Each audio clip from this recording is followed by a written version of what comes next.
Behind me, you have 12 tents. It's the Monrovia Medical Unit, headed by the United States Public Health Service. We have 4 tents that are our admin, logistical support, supply area that are separated, and then you have another 8 tents that are actual hospital unit.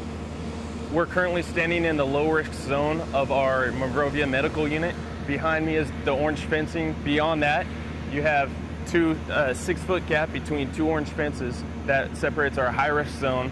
So when a suspected Ebola patient comes to us, they will enter from this area through an ambulance, and the ambulance will turn around and will quickly triage them depending on how they feel. So to my left over here, we have the water tanks. There's 3 1,150-gallon water tanks. They each serve their own purpose. One is clean water. The next one is 0.05% chlorine, so we can wash ourselves, skin contact chlorine. And the last one is 0.5% chlorine. To my right here, we have our diesel fuel storage tank and 2 generators that are running 24/7 for our day and night operations. We have a 3rd generator for our exterior lighting. Attached to our water tanks, we have a distribution system that circles around the entire Monrovia Medical Unit, and it serves in multiple purposes. You have taps everywhere so that if we need to get to a certain type of chlorinated water or fresh water, we have it at source right there. We have 4 incinerators. This is for anything that's gone into the high-risk zone, any equipment, personal protective equipment, supplies, we put inside there. And on the opposite end, we have our morgue, which is a temporary storage facility for the deceased. My name is Commander Janisko. Welcome to the Monrovia Medical Unit, and we're going to enter in the administrative section. Within here we have operations, which is overall in charge of the incident. We have logistics. They're in charge of supplying our both medical and non-medical supplies, as well as our finance section, which is responsible for the payment of those supplies. So across from administration, we have the operations section, which is responsible for our nurses, our mid-level providers, physician assistants, and nurse practitioners, as well as our physicians. Each of those sections provide direct care to our patients who have, again, suspected or confirmed Ebola. In addition to that group, we have some of our logisticians and water sanitarians as well. Down the hall and to the right from operations, we have the pharmacy, where our pharmacists ensure that our patients are given safe medications for the treatment of Ebola. So the cornerstone of Ebola treatment for medications is IV therapy, so they're giving IV fluids.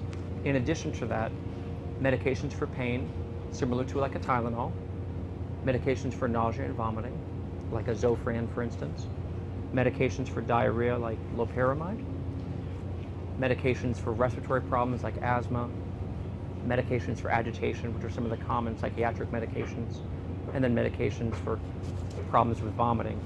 Across from pharmacy, we have logistics, where is the majority of our supplies, both medical and non-medical supplies. Some of our medical supplies would be bedpans, potentially, as well as our sheets, our scrubs, etc.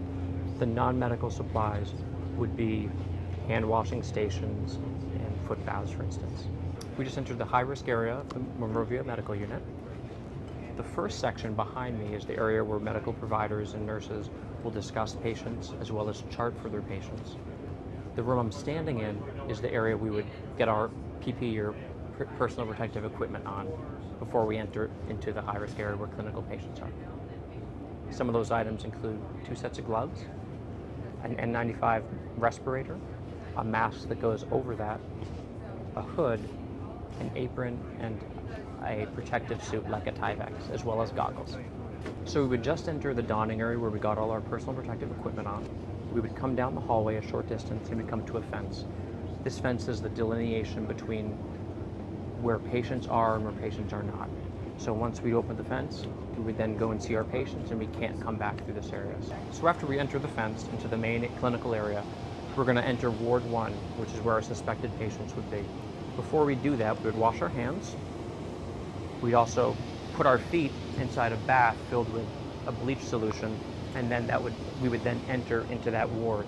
We do that before we enter and exit every time to both protect ourselves and our patients. This is Ward 2, which is right next to Ward 1. And at Ward 2, we would care for patients that were more acute than in Ward 1.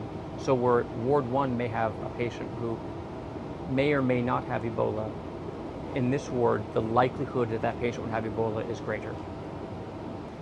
Moving down the hall, we're on Ward 3, which is the confirmed Ebola patients. We have two types of beds for this ward. We have both the standard beds that are high, as well as beds that are closer to the floor. Many Ebola patients may show a lack of energy, and because of that, we want to keep them low to the floor. Across the hall from the confirmed Ebola patients, we have patient intake.